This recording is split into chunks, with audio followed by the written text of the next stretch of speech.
Okay, well, welcome to another edition of Real Estate Investor Talk. We're sitting here in Claremont in Cape Town, and I'm sitting here with Jose Delgado. And Jose is a director of a company called iProtect, and they specialize in structuring trusts. They're a trust structural solutions company. So first of all, Jose, welcome to the show. Thank you, Neil.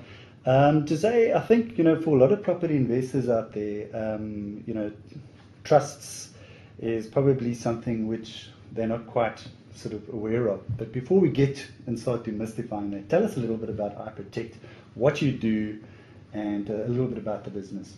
Perfect, thanks, Neil. iProtect per se is a company that was formed a couple of years ago as a result of a need to actually support our legal firms. For about 11 odd years, we have focused exclusively on corporate commercial structures and obviously trust structuring, tax planning, estate planning. Right. And what we found is that many of our clients were setting up the structures, but come what may, people run into financial difficulties. Obviously, they pass on, they get divorced, etc. And then we were finding that our clients actually weren't properly implementing the structures. So what we do at iProtect specifically is, outside of just structuring through our legal firms, Right. we have a trustee firm called iProtect Trustees, which Okay. obviously administers trusts. Okay. And then we've got a company called iProtect Accounting, which Okay. actually handles the accounting side of the trust. So Okay. here we've got a holistic solution in that we've got a website, and obviously we produce a lot of information Mhm. about trusts, etc. Mhm. Where there's a need, we structure the client or the client's needs. Mhm. We then support that fully. In that we've got a trustee service and we've got an accounting service, and that's where we find the biggest fall down area. Right. Okay? Mm-hmm. Somebody sets up a trust, it goes into file 13 because they don't actually utilize it. Right. All right, so assets are not moved, financial planning around the trust is not properly executed and implemented. Okay. A lot of assets, maybe a personal residence, a holiday home, whatever the case is not looked after. Okay. And being a property investor, I mean, there's risk. Absolutely. People don't think of tenants as a risk. Sure. It's insane. A tenant could sue you, and you could end up losing your home. That's Right. not ideal. Right. All right? Just before you're actually elaborating on quite a lot there, I want to just get a little bit you to first of all explain what a trust is, because we've got a combination of some of our investors out there that are obviously they've got trusts, they know what it's all about, they're actually utilizing it to best effect. But now let's talk about somebody who's a kind of a novice investor, is coming for the first time. Maybe just start off from that. Why a trust? Because I think that's quite important, because you've mentioned quite a lot of things there and advantages of a trust. Cool. But before we get there, let's go back to right to the start. Yeah, so we're putting the cart before the horse. Okay. Absolutely, yeah. Neale, a trust is a concept that is over 900 years old. Okay. And it's amazing that whenever we do a presentation or a seminar, workshop, or even a consultation, Right. and people fully grasp what a trust is, the lights go on and they go, wow, Okay. where's this, who's been hiding this entity or this information? And the bizarre thing is such an old entity. The way I like to explain it is that a trust is like a big security vault. It's Right. this huge vault. Okay. And that's our point of departure. Asset protection is very key for us. So Mhm. we get people to think that a trust is completely distinct from you. Mhm. It is this vault that we are going to create through the means of a trust deed, Right. which is set up by somebody called the founder, which is always the client. Okay. Then it's run by persons called trustees for the Mhm. benefit of beneficiaries. Right. It's not a legal entity in the sense that it, like a company or a closed corporation is. Okay. Okay, so it's this hybrid, nebulous, wobbly entity that doesn't fit very nicely into a lot of legal definitions. So it is a separate person from the client, but it's not a juristic person in a normal sense, which is why there's always a lot of interesting sort of court rulings and actions around trust, because they don't fit into all the nice little compartments. But for a novice out there, Yes. just understand a trust is like a big vault that you are then going to put all of your good stuff in, and you're going to possibly have another trust that you will utilize to make your property investments. And we can maybe talk about that a little bit later in terms of compartmentalizing and ring fencing risk, etc. Okay. All right. So that's as an investor now, I'm intrigued, and I want to know, what is the big advantage? Why would I need to set up a trust versus, say, a CC or PTY, for example? What is the main reason for going the trust route? Okay, a trust has got certain human attributes, if I can use that analogy, Okay. in that a trust is not owned by anybody. Okay. Just like you and I, even though our spouses might think they own us, they don't really. Yeah. So nobody owns a trust. Okay, Right. so you see you've got this ring fencing, or you've got this sort of standalone entity. Now, if we Right. contrast that with a closed corporation or a PTY limited, CC is owned by a member. Right. Okay, a company is owned by a shareholder. So in the event of, let's talk about a benefit that a trust would offer, like asset protection. Okay. If I were to sue you, Right. and you're the member of a closed corporation, Right. I could attach your member's interest, thereby giving me access to the assets of the CC or Right. the company, which could be a property. Okay. Right, so through the back door, I slip in and I actually get access to the assets, so you don't have complete asset protection there. Right. Whereas if the asset is owned by the trust and you run into trouble, that trust is completely distinct from you. So a Okay. creditor would not be able to utilize that backdoor principle, which I term the backdoor principle, to get access to the assets in the CC or the company, because the trust is a standalone entity. Okay. So the main benefit would be asset protection. Let's talk a little bit about tax, accounting, that kind of stuff. I would assume that you would have to register trusts at SARS and that kind of thing. I mean, and is there tax protection? And maybe just explain a little bit about that in terms of distributions and benefits of that. Okay. I think at this point also, before we get onto the sort of administrative and tax issues, let's talk about other benefits of trust. Okay, fair enough.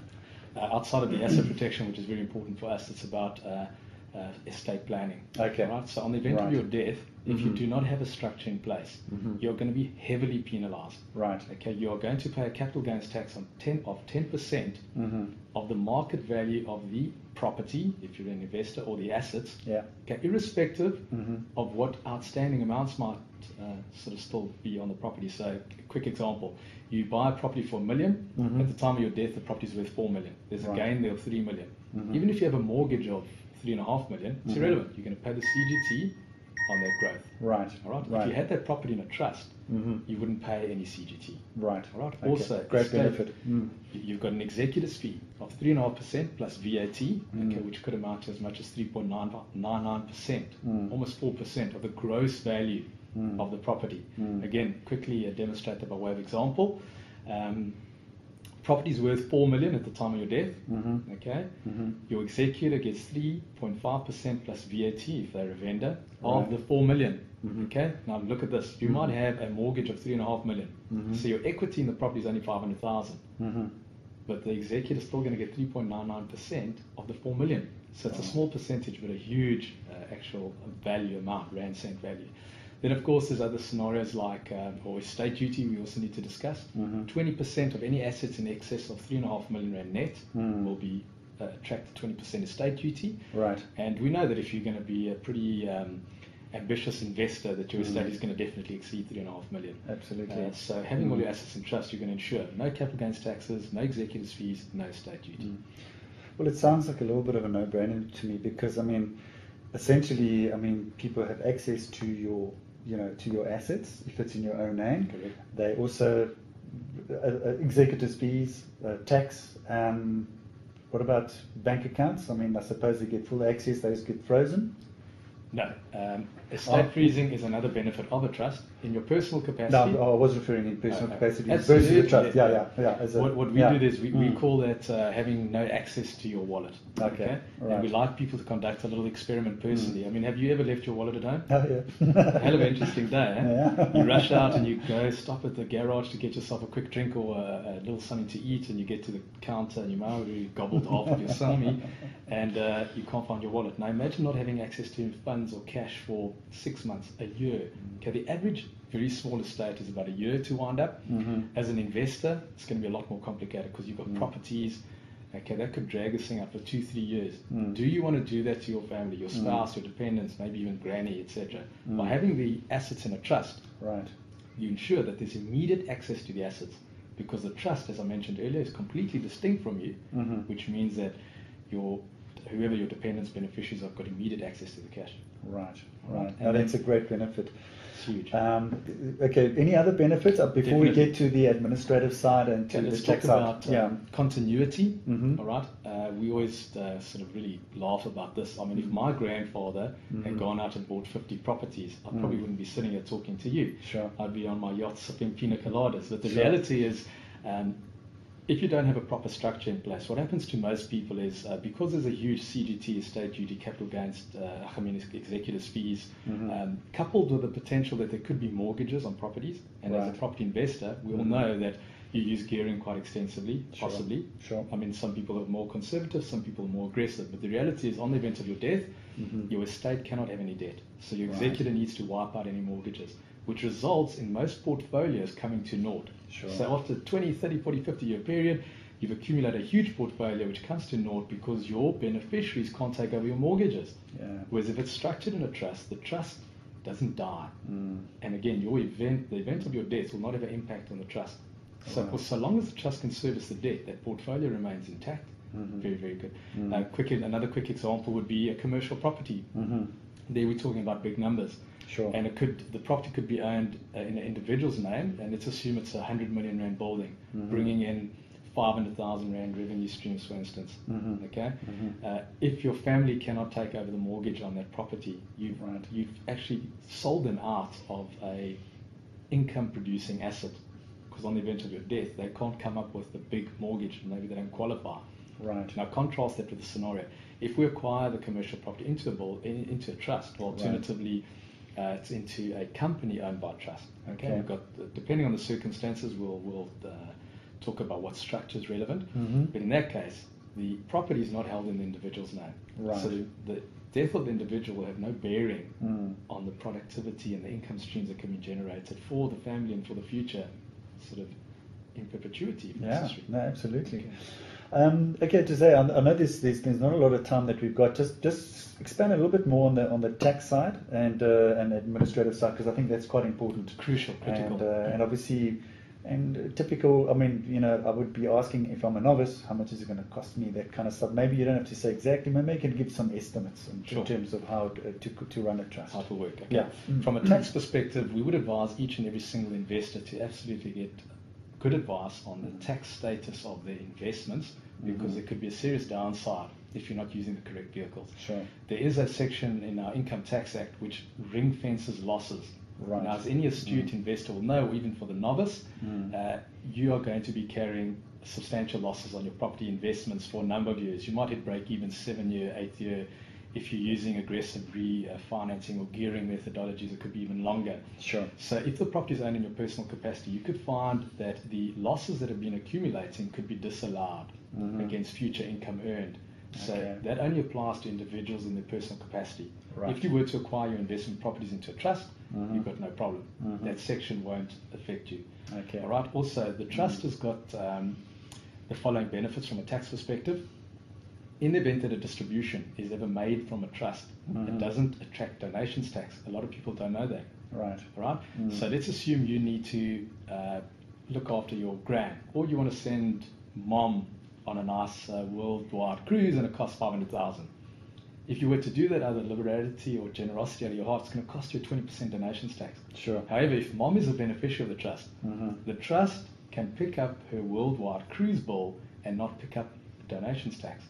Okay, so there's something called the conduit principle, which allows for the income of the trust to feed through the trust and actually get taxed in the hands of the beneficiaries. Right. And this is where trusts start to become very tax efficient. Okay. It's in terms of Section 25 of the Income Tax Act, it says any income earned by the trust will be taxed in the trust, or alternatively, the trustees have got the election to distribute that income to beneficiaries, who then pay the tax in their personal hands at their marginal rates. So there's a big fallacy, I believe, where people think that because trusts have got the highest flat rate of tax, that it's the worst entity or the worst position tax entity. Right. If you utilize the conduit principle correctly, all right, you could find that you're no worse off from a tax position than you would have been had you had the asset or the income in your own hands. Do you agree? Sure, absolutely. Because my top marginal tax rate could be 40%. Sure. The trust is also 40%. Now, if I have 10 children, which is probably one of the only reasons to have 10 children. Right. And again, depending on whether they're minors or majors, could have a bearing on certain anti-avoidance provisions. But that aside, just to try and simplify it, if you made 100,000 rand income in the trust, it would be taxed at 40%. However, you've got the ability to distribute that income to the beneficiaries, and they pay at their marginal tax rates. Anybody currently earning less than 54,200 pays zero. Okay. So if I had that 100,000, I could split that between my wife, maybe, who's not working, and one of my children, and I'm paying zero tax. So you see, I can be efficiently used. One must just be cautious not to fall foul of the anti-avoidance provisions. Okay. So that's great. Now I need to administrate that and execute it. Do you have a service that does that kind of thing? Absolutely. As I mentioned earlier in our interview here, iProtect was born out of a need to actually solve that problem. Okay. Because there are a lot of people who set up trusts these days. It's not a regulated environment. It is a contract, but unfortunately we're not always drafted by attorneys, Sure. even though I am one for my sins. The reality is there are a lot of people doing good work out there, bringing good awareness about trusts, and they set up very good documents, but there's also, unfortunately, with the good comes the bad and the ugly. Sure. And we often will conduct legal audits on trusts, and we see the most horrendous things. But the biggest fall down is not so much in the setting up of a trust. That's the easy part. Okay. The difficult part is the actual administering of the trust. Okay, making sure the correct resolutions have been done. Have you done your financials? Has the trust been registered with SARS where necessary? All the housekeeping, as I call it. Okay, that's where the fall down is. And at iProtect, we've got a trustee division which handles that, and we've got an accounting division which also helps clients to then pull all of that together. And that is the most crucial part, because you've got to do the numbers. In terms of the Act, you actually have to produce a set of financials, and a lot of people know that. You don't have to audit a trust, depending on what your deed says. Some people will have a deed that says you must audit, but there's no necessity to do that. But you do have to prepare a set of financials. Absolutely. And that's where the fall down is. And our accounting division helps clients actually put their assets into trust. They help them to actually fulfill their obligations in terms of compliance, whether statutorily, tax-wise, or in any other format. Okay, great. Lastly, there's been a lot of negative sort of coverage about trusts in terms of sham trusts and whether people are trying to hide assets and that kind of stuff, specifically coming from the authorities like SARS and FICA and what have you. And you know, there's been a bit of noise in terms of it's almost like you're trying to hide something, or you're going to try to do illegal activity. Can you maybe just kill that myth out there, because it's almost made to feel that if you own a trust, you're some kind of criminal. You're basically seen as a leper, absolutely. And Neale, this is one of the myths that I really love dispelling, because we see SARS as actually a marketing agent for us, because we fully believe in compliance. And if the next time any of your viewers or subscribers go out and have a look and read the articles that are actually posted or put out by SARS, they will see that it actually relates to serious delinquents. They've been naughty. Okay, and because SARS doesn't have the capacity to regulate thousands and thousands of trusts, they are a private document, so it's not that SARS can go online like they can with a CC or company. Sure. The trust is a private document. So SARS can't go online and say, hey, Neale Petersen's got 10 trusts or one trust. So it's difficult to police. So this is why there's this big anti-sentiment. Right. Okay, because there's a number of fronts that SARS loses out on. On the one instance, if you are putting income-producing assets into a trust, which trust is not disclosing that income, and now that's tax evasion, which is criminal, and obviously punishable in a range of manners. Right. The fiscus loses out on income tax that is not being collected, possibly even VAT. Okay, and a range of other taxes. Okay, so SARS is obviously trying to flush this out to some degree. But if you are complying with the Income Tax Act and doing all the necessary bits and pieces that you have to from an administrative compliance perspective, SARS is happy and they cannot touch you from that perspective. So they're really gunning for the delinquents and persons who are not complying with their tax obligations. So I just implore your viewers and subscribers next time around, read the article and you'll see, hey, it's Bobby Jones, bad boy, stuck away 50 million rand asset, and he's now been caught and punished. The rest of us law-abiding, tax compliant citizens now freak out and our paranoia buttons get set off and we think that we're under the radar, but that's not the case. Okay, we actually advocate and promote compliance, and there is no reason to try and avoid income tax. And if you set up your structures correctly, in fact, there'll be very few instances where you have an income tax issue at all. Right. So we view trust as a vault, as I mentioned earlier, and we're only putting assets in there. Some of those assets might produce income, like a property, but there's ways of obviously minimizing any taxation using the conduit principle, assessing or setting off assessed losses that might have accumulated over the period, etc. So property investing and utilizing trust can make this a really tax efficient exercise. Jose, it's really been fascinating chatting to you. I know we've run out of a bit of time, gone a little bit over our limit that we normally do, but I'm sure this won't be the last time that we will have discussions. Just for our viewers and readers out there who are certainly intrigued about setting up a trust, how do they get hold of you as a company, iProtect? Do you want to maybe just give us your contact details? Sure. Yes, yeah. Okay, we can go to our website, www.iprotect.co.za, or alternatively you can phone our office line on 08610 87878. We are nationally based, so we can assist your readers or subscribers anywhere in the country. We've got office in Pretoria, Joburg, Cape Town, and Durban. Fantastic. So we've got a nice sort of national presence. Great. Well, Jose, thank you very much for being on the show, and to our investors out there, prosperous investing.